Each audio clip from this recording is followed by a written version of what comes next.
রুকু করার সময় মহিলার টাকনু দেখা গেলে নামাজ হবে কি?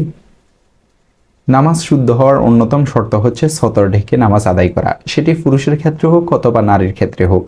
কেননা হাদিস শরীফের মধ্যে এসেছে, আম্মাজান আয়েশা রাদিয়াল্লাহু তাআলা আনহা থেকে বর্ণিত, নবী করিম সাল্লাল্লাহু আলাইহি ওয়াসাল্লাম বলেছেন, প্রাপ্তবয়সী মহিলারা ওড়না ছাড়া নামাজ আদায় করলে তা আল্লাহর নিকট কবুল হয় না। দেখতে পারেন সুনানে আবু দাউদ, হাদিস নং 641। মহিলাদের সতর কতটুকু? এর উত্তরে ফকিহগণ বলেন, মুখমণ্ডল 2 হাতের কবজি পর্যন্ত ও টাকনুর নিচে পায়ের ফাতা ছাড়া মহিলাদের সারা শরীরই সতর। দেখতে পারেন রদ্দুল মুখতার 1 নং খণ্ড 404 নং পৃষ্ঠা।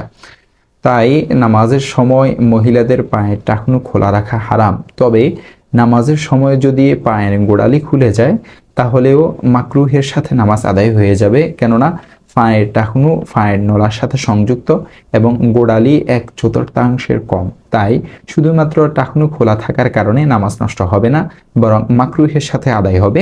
তবে পায়ের নলা আর টাকনু মিলে 1/4 খোলা থাকলে এবং 1 রোকন তথা তাসবিহ পরিমাণ খোলা থাকলে নামাজ নষ্ট হয়ে যাবে।